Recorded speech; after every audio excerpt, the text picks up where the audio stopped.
নিই, এবার ভাবলাম যে না নেওয়া যাক।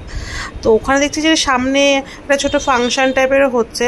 পুরো ব্যাপারটা না আমার বাড়ির ওখানকার মতন, আমাদের বেলেঘাটা তো না এরকম উৎসব পালন করা হয় এইভাবে, না বেশ ভালো লাগছে, মানে বাড়ির কথাই মনে পড়ছে। তো কি আর করা যাবে, দূর থেকেই উপভোগ করি। তো ওখানে গিয়ে দেখছি যে খিচুড়ি প্রসাদ দিচ্ছে। এবার সৌমেন বলে চলো, আমি বললাম না আমি যাবো না, তুমি তাহলে যাও, ওখানে এত কাদা, আমি যে স্লিপারটা পড়ে গেছে ওটার অবস্থা পুরো খারাপ হয়ে যাবে যদি আমি অত কাদা যাই। আর মাঠ বুঝতেই পারছো কাদাটা কতটা লেভেলের। তো ওই গেল প্রসাদ নিল, আমি দাঁড়িয়েছিলাম।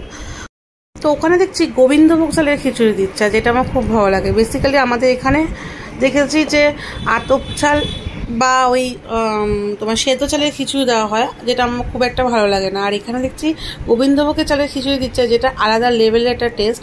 তো অনেকটা রাত হয়ে গেছে বুঝতেই পারছো, অনেক মানুষজন এসে নিয়েও গেছে, সেই জন্য অনেকটা না পেলেও যতটা পেয়েছে ওটাই এনাফ। আর ফেরার সময় যেটা ফালুদার সেন্টার বসেছে, তো সৌমেন বলছিল খাবে, আমি বললাম না আমি তো ট্রাই করবো না, তুমি করো, তোমার থেকে আমি হয়তো নিয়ে দেবো। বিকজ আমার না খুব একটা ভালো লাগে না, মানে আমি কখনো খাইনি, আমার ওটার মধ্যে যে সিডগুলো দেওয়া হয় ওটা দেখলে আমার কেমন একটা লাগবে, ওই জন্য বললাম থাকি আমি খাবো না, তুমি একটা কাপই নাও, তুমি নাও, তোমার থেকে আমি একটু আইসক্রিমটা টেস্ট করবো। তো যাই হোক সেটা খেয়ে বাড়িতে ফিরলাম। অন্য কিছু নেওয়া হয়নি, কারণ বললামই যে আজকে আমাদের নিরামিষ, আগের ব্লগেই বলেছি। তো অন্য কিছু যা যা ছিল সেগুলো আমার খাবার মতন নয়।